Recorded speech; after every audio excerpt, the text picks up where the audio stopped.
Good afternoon, everyone. My name is Elizabeth Canellakis. I am the press attaché and spokesperson at the U.S. Embassy here in Malta. And I would like to begin my remarks this afternoon by thinking back in time a little bit to the year 2014. So that was 8 years ago.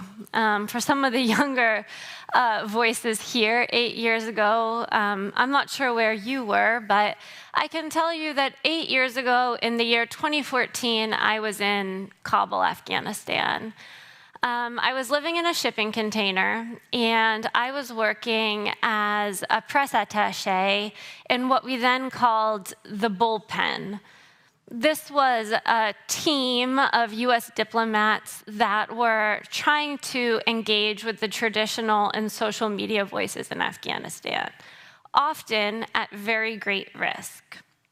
And to underscore that, I can note that my predecessor, a young woman and a US diplomat named Anne Smedinghoff, was actually killed in a suicide bombing when she was engaging in a public outreach activity. Perhaps you've heard of Anne. I like to raise her name once in a while. Maybe you've heard of Daphne Caruana Galizia, or maybe there's somebody else you know in your home country who has been targeted or injured or even killed for their free expression. Now, that is so somber. And let me reassure you that just because I start on that somber note, this is going to be a very, very positive speech. But I wanted to start that way to show that even though I'm a government official, even though I'm the US government spokesperson, I'm speaking from the heart today.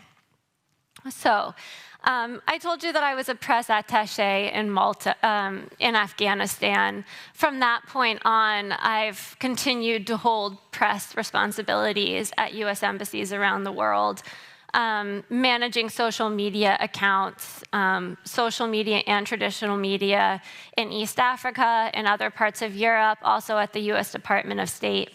And so what I'd like to do is impart some of my insight about what I think the government, and particularly the US government role, should be in promoting a safe and responsible social media ecosystem. Now, before I do that, let me just say one thing.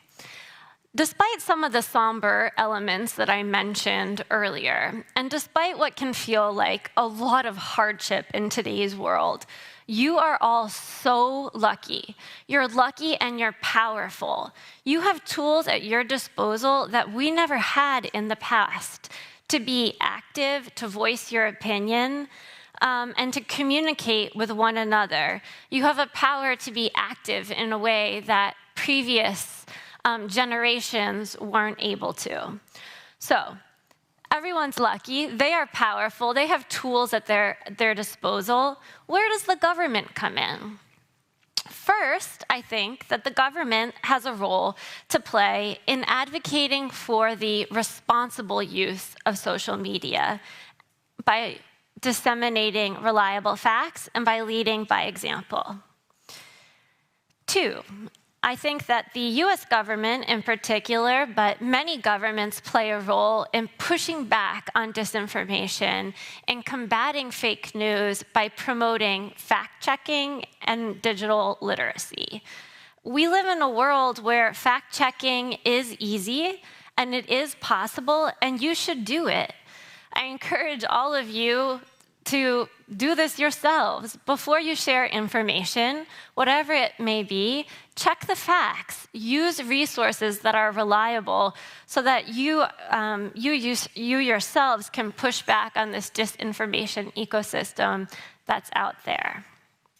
Now, when speaking about disinformation and speaking about fake news, we have to recognize that we can't push back on this alone. And when I say we, I mean the US government, any government. We can't fight this battle alone. We need a team to do it. And the good news, and the positive news, because I promised this was a positive speech, is that we have a good team. The team is made up of responsible media, independent media, civil society, research institutions, academics, universities, students, family members, everyone is part of this team that's needed to push back on malign actors and trolls. So just to elaborate a little bit on one member of that team that I feel particularly passionate about is responsible media. Independent media can be a team player. Freedom of the press and freedom of speech are both specified in the US Bill of Rights. They're in the American Constitution, and I believe in those rights and I believe in those aspirations. So we need a responsible and independent media to make this all work. Now, I'm going to get to my final point. So if you haven't been paying attention, pay attention now. This is the most important thing. Point number 4, we can't let social media, digital communication, this digital ecosystem get in the way of people-to-people ties, people-to-people conversations. The US government doesn't. We put people-to-people engagement at the top of what we do. That's why I'm here. And I encourage all of you to do the same. It pays to show up. We have to keep talking to each other face to face. That is the antidote to disinformation. So when you work on your manifesto at the end of this conference, I hope you'll consider some of these points. That governments do have a role to play in advocating for responsible media. That we have to fight disinformation by promoting digital literacy and fact-checking. That fact-checking is something we all have the responsibility to do. That there's no one institution that can do this alone or one person. There is a team, a highly functioning, wonderful team out there that needs to come together to do this. And of course, and most importantly, and most sincerely, we need to be engaging with each other face to face, talking with our families and our peers and leaders, because those conversations that take place face to face are truly the antidote to all of the dangerous propaganda and fake news that's out there. So in so many ways, I think your passions match my own. Maybe that comes as a surprise. You didn't expect that a US Embassy spokesperson and perhaps you share these goals, but we do. We want to live in a world where we can connect openly and safely, where we can be safe and we can share our opinions, and we can do it either online, which I think we all want to do and should do, and we can do it in person, which is something that we have to do.